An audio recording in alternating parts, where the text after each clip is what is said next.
that they need.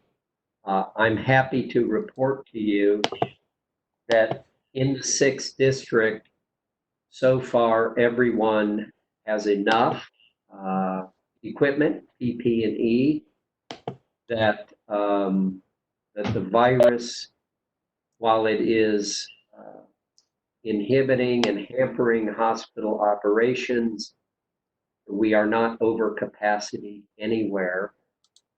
And also that the hospitals have been helping each other in the district. So, it's phenomenal what the healthcare folks and the teams have done in the 6th district to help each other, support each other, and frankly, just to show up for work every day. So that's really been our focus. Our secondary focus has been helping people that are stuck in foreign countries, and we've been very successful in helping get a lot of those folks back. And if y'all know of other people that are stuck over in different countries, go to pence.house.gov and let us know. Tell your friends, family that we help with that. And then here, as we are today with the chamber, focusing on the business side and the impact of the coronavirus, and then the different support programs that have been passed by Congress. 2 weeks ago, I drove out to DC and I voted for phase 3, and then drove back home and have been home like I know all of you have, sequestered at home, keeping the distance that we need to be. A participant has joined the meeting. And doing what we can back home. Let me kind of go back through what Congress has done, and I'm going to have to kind of refer to my notes here. We've had phase 1, phase 2, and phase 3. Phase 1 was increased funding for testing, treatments, and in vaccine, resources to purchase essential medical equipment and emergency aid for CDC, NIH, and the state and local response.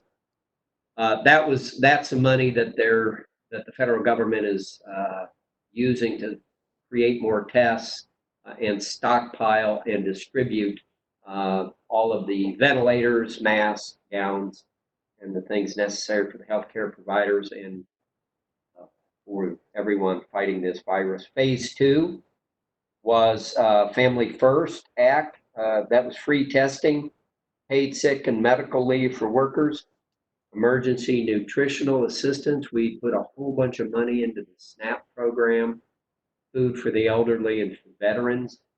We enhanced those programs and funded those. Protections and relief for small business and increased access to telehealth. And those are, again, dollars that went into that. And then phase 3, which is the CARES Act, which is the one that's most of the folks are talking about now. The $1,200 going out to everyone that has a Social Security, every citizen that has a Social Security number, enhanced unemployment across the country by $600 a week, in addition to the state unemployment, and then the larger loans for the airline, and then the 7A SBA loans for larger companies up to $2 million 10-year. And then I think probably the one you all want to talk about maybe the most is the PPP, the payroll program for smaller businesses of under 500. And those are in place. There's a lot of information that we all still need. As a small business person, I was actually the chairman of the Bartholomew County Chamber of Commerce many moons ago, and I am in contact with many businesses across the district, large, medium, and small, and understand all the issues around that. If you go to has joined the meeting. Pence.house.gov this morning, we are posting the loan document. Many people have applied for the PPP loan, but the banks are not funding unless they're funding individually, but not through the SBA. They're not funding because they have some clarity issues One of them being what loan document are we supposed to use, and we are posting that as we speak. So you can go and look at that. All banks now have that document. They'll have to modify it to fit the lender as well as the customer need. And with that, Sean, I'll kind of check up a little bit, see what questions you may have. All right. Thank you, Representative Pence. I do have a few questions here that may help start the ball going. As we acknowledge and we appreciate the fact that the relief legislation has been passed, when will anybody actually see the funds? Banks are holding applications until final guidance comes out. The EIDL funds are not being sent from SBA, and meanwhile, businesses are going under every day. So that's my question. Both to the Treasury. The Treasury is in control of this. The SBA reports to the Treasury. I would say, in defense of the banks, it's not the banks are. The applications have been submitted. So when you see the administration say, we're oversubscribed, and they're calling for more funds being put into the PPP. In fact, the applications are in. There were some hiccups last week with the SBA, but without the loan documents, banks actually couldn't go ahead and submit those dollars. Now remember, it's the PPP is actually through your local credit union or bank. You actually get the loan from them. They give you the money, and then they administer that loan, and it's 2.5 times last year's average payroll. If you maintain your payroll at the levels of last year, that loan can be forgiven. And again, that is managed by your local lender. And the timing of that is, we have calls today. We keep asking that same question. We keep sharing that banks need more information. I had a call last night with the Indiana Bankers Association. To their knowledge, not a single loan had been funded as of last night in the state of Indiana because of the lack of clarity on what documents and what the specifics of loans would be. To a follow-up question on that, from one of our actual bankers, is how long will it take for the banks to get the money to get out to the small businesses? How long, do you know of any time frame? Yeah, Sean, that's another big question I've had. I've talked to lenders, their capacity to lend and then wait for reimbursement is limited. It depends on the balance sheet of each bank. I spent 8.5 years on a bank board, so I understand exactly what their issue is. That has not been answered either. If the funds are there, in Congress we passed. We put the money into the Treasury. It's available. I don't have an answer for that, and we continue to work on trying to get that answer. Appreciate that. I continue to follow up on the PPP. Does the payroll have to be maintained at 100%, or is there what's that level actually have to be? Does it have to be exactly 100%? So I could answer that question in two different parts. One is you have to spend at least 75% on the monies you received on payroll. If your payroll does not equal last year's, then the loan forgiveness will be reduced by the amount that you fall short of matching last year's payroll. So you would still owe that money that you borrowed. So I think I answered that. That could have been a two-sided question. I think I covered that. And and the interest rate is 1%. I don't think I mentioned that. I think most people know that already. Yeah, that interest rate, it's nice to have been dropped. Well, another question that has come up, and then oh, here's another one. Hold on. Is there any chance the date of June 30th will be extended? And this is from the banks. And if we don't get the money to the small businesses to meet that date, they will be in violation of the guidelines. Yeah, now, and so when we're talking about additional funding of $250 billion,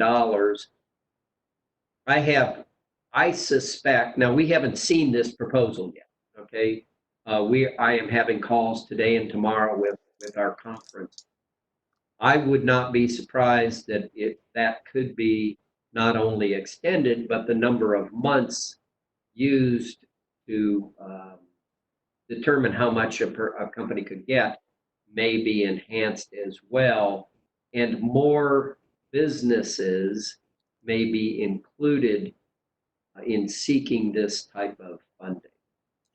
So the question is, if we haven't doled out all the money yet, why is the Treasury seeking more money? And it could be for an extension of time, it could be an extension of months, and it could be a broadening of the number of businesses that can apply, or business entities.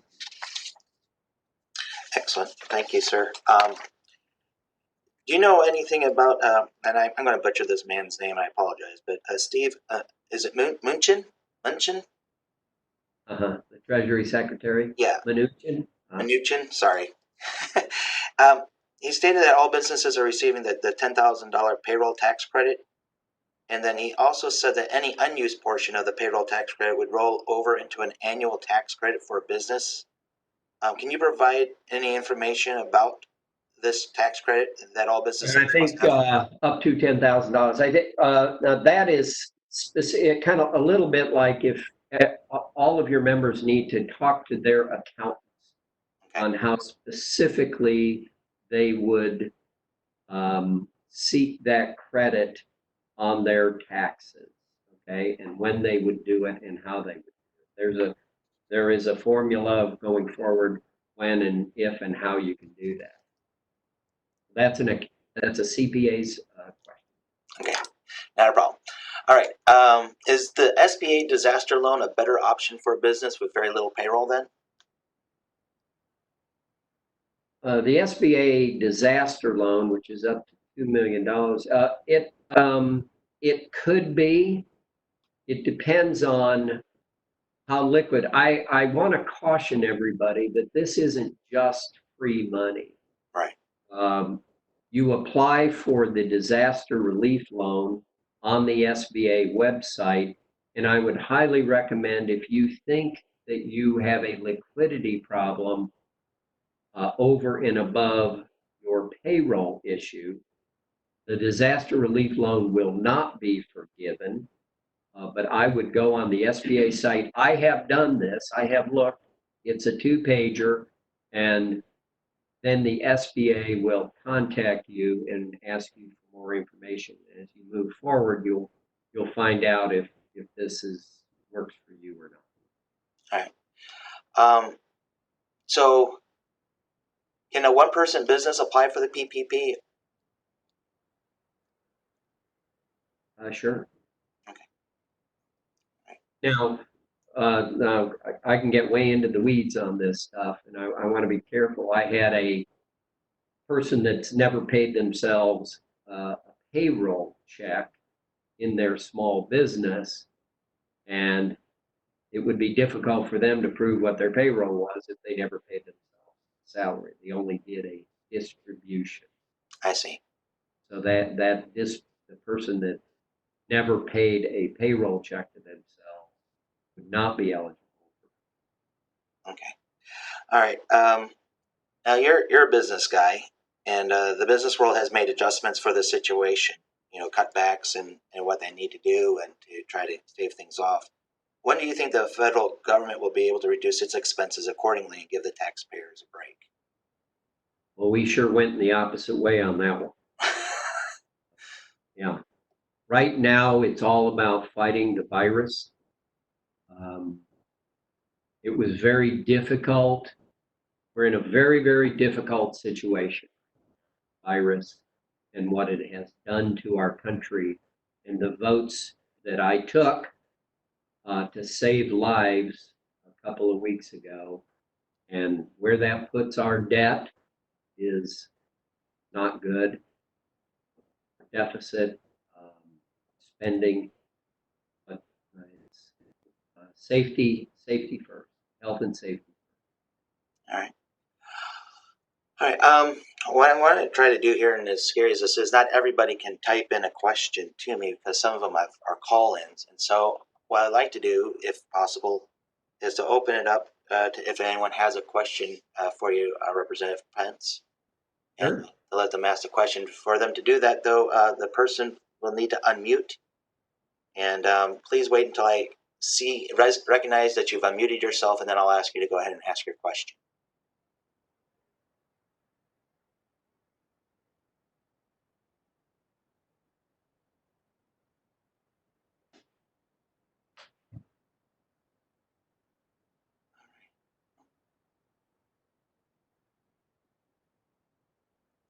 I don't see any. John? Yes, I'm sorry. Go ahead, Paul. Okay, this is Paulette. Paulette. Mr. Pence, can you tell us and just kind of go over the disaster relief loans that are brand new? The SBA is going to give forgiveness for the first 6 months. And if you currently have an SBA loan that is a 7A, a 504, or a micro loan, will be paid for the first or the next 6 months starting this month. Do you have any words to these people? Because I know as a bank, we are notifying all of our clients that this is happening because it's just new, and that any new loan going forward off the site will also, if it's a 7A, 504, or micro loan that's issued prior to September 20th, or excuse me, 27th of this year, will get the first 6 months forgiven. I think that's the first 6 months of loan forgiven, all that? Yes, on the disaster. I am on the SBA website right now, and it's their disaster relief, debt relief. And so what they're doing I'm reading that on their site, is that currently if anyone has an SBA loan with us that is a 7A or a 504, a micro loan, they will get the next 6 months forgiven by the SBA or the federal government. And then anyone who gets a new loan starting now through September 27th of this year will get the first 6 months. Is there anything that you can expand on that, or do you know anything about that? That does not sound accurate at all to me.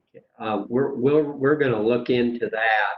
I believe you may not have a new and an old SBA loan. That is in the CARES Act. But I know of no forgiveness of any loans other than in the PPP, where you would take those dollars and pay employees. Okay, I will forward you this. I'll get this link to Sean because it's from the SBA website, and have that forwarded to you. Yeah, can you do that while we're talking? I mean, that is. I want to tell the rest of the listeners to be real careful about that, folks. There's nothing in the CARES Act about that. There is no loan forgiveness provision other than in the PPP if your payroll matches last year. This would be totally different. This would be any loan that you would have had prior to this, any loans that are through the SBA on their website currently, or if the bank would do a loan that is payable. It's not. Oh, Now, when you say loan forgiveness, do you mean forbearance? No, it's a forgiveness of their payments, full payments. I just sent it to Sean, so hopefully he can get it to you. all right. I'll see what I can do. Yeah, we'll address this on my website. I just don't think that's accurate. I cannot imagine that the SBA is going to forgive loans for 6 months. I'll send this to Ryan. And that would be total news to me, but trust me, we're gonna dig into that, okay, Paulette? Yes, thank you. All right. Representative, I just sent that to Ryan, so he should have that in his email. Okay, All right. he's actually pulling it up right now and taking a look. All right. Good. Anybody else have a question for our representative?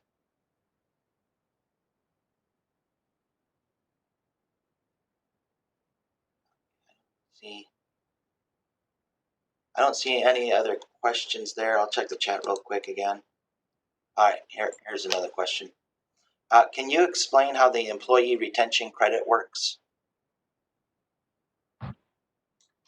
So back to the PPP, Right. you take last year's payroll for 1 year, divided by 12, and if you look on our website, pence.house.gov, again, it'll kind of give you, we've posted what constitutes payroll, and that's all of the dollars that go into the payroll category, total payroll.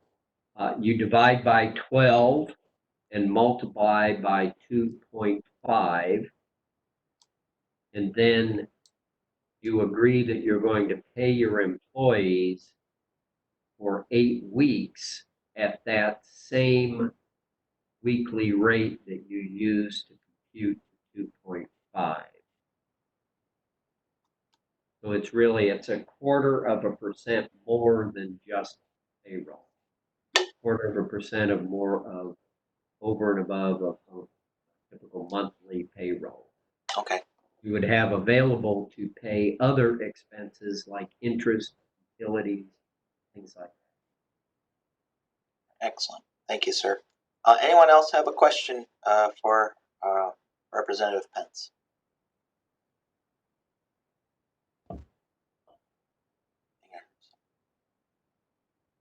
Nate, I see you. Go ahead. Sure. Congressman Pence, good to see you again. Hey, Dave, how are you? Doing all right. I just had a question that kind of goes back to conditions even prior to the current COVID-19 crisis. I'm just curious, the administration has apparently brought China to its knees on trade issues. And I'm wondering, as part of the recovery for Indiana manufacturers after the COVID crisis, do you see the administration returning to its roots in free trade after the crisis in order to help exporters, resume business? So let me kind of drill down. I don't think there's a plan to change, our free trade efforts. The administration believes that we have reached in phase 1 better agreements where China is going to buy more from us. But I'm going to be very frank with you, Nate. There's an awful lot of talk right now about holding China responsible for this virus. You'll see it on TV, right. but I can tell you when I went to DC and we were distanced but voting, lots of people said, this has been the unintended consequences of us outsourcing our manufacturing. Primary concern is in the healthcare industry, drug industry, but here we are dependent on China to give us equipment to fight this virus that originated in China. So I don't see us becoming more restrictive in fair trade, but I do see us starting to address putting American manufacturing first, which I have always preferred, to be honest with you. I'm not against free trade, but helping manufacturing industries in our district, as you know, Nate, has always been my primary first focus. And we have, as an example, I won't name names, but we have a very large manufacturer in the district that just cut everybody's salary 20%, laid off half the people onto unemployment because a plant in Mexico said you have to close. And so now they don't have a component in their manufacturing process that they can use to build new things. They have to shut down all over southern Indiana. Has left the meeting. Right. Your thoughts? That's a good point. Yeah. Exporters such as my employer, even prior to the COVID-19 crisis, had to downsize in many cases their export departments just due to, 6 years of an overvalued U.S. dollar, the prices of steel and aluminum going through the roof. So I'm hoping that once we make it through this, those things will change so that exporters can sell their products overseas once again. Because Indiana is the most manufacturing dependent state, and not a lot of people realize this, but per capita, we are also the most export dependent state. Well, I'll give a shout out for the ag industry too, so just in case. Exactly. That's right. All right, thanks, Nate. Thank you. All right. There's another question here. Not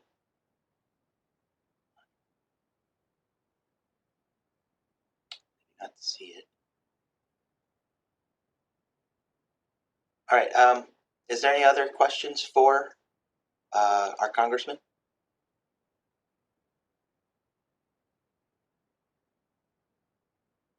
Well, Sean, let me say kind of in sum here, Okay.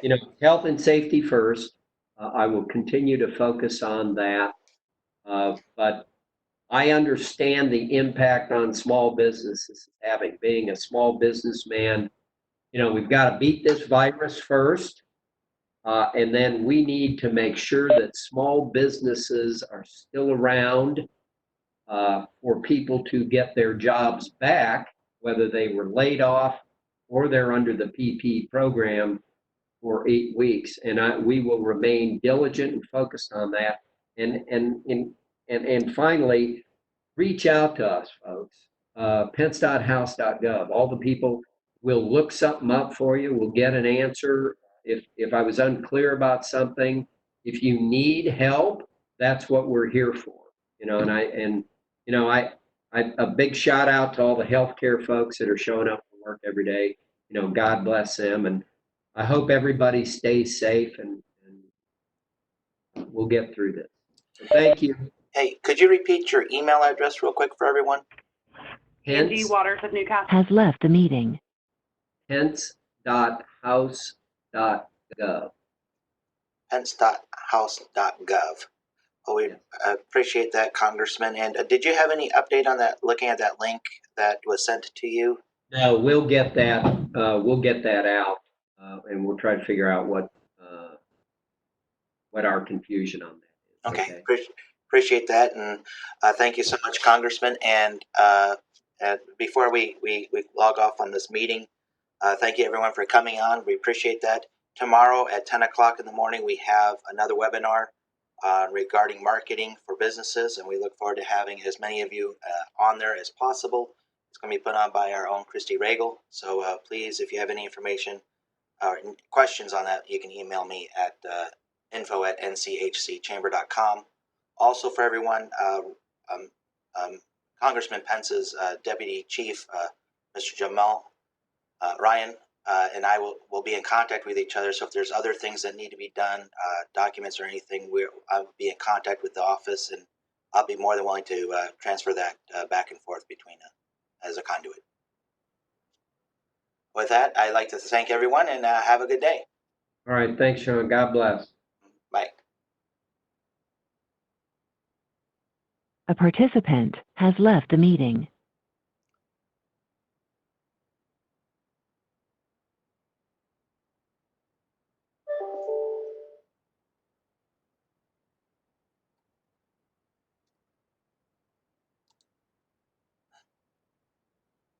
Hey, Rick. Hey, Sean, I'm trying to figure out how to get out of here. Oh, what'd you think of the meeting? Went real well. Pretty much what I expected. We're working on the PPP right now, so I've still got full staff. I've got one out, but other than that, I'm still paying them. Gotcha. I thought it went really well too. I mean, this is the first time we used WebEx, and so I just wanted to get someone's feedback on that before everyone got Yep. off. So.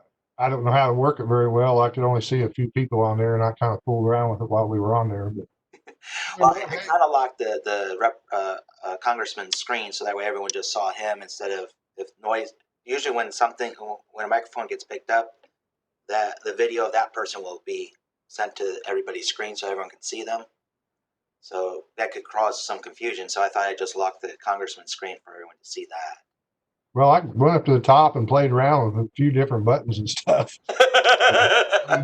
To grid view to just him and a couple people at the bottom, and I still don't know if I've done it exactly right.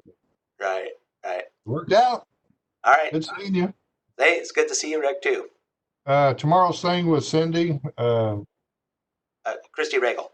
Christy rather. You want to send me a link to that one too? Yep, I can do that.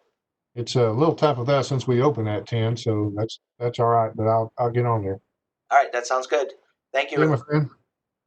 Bye. Bye.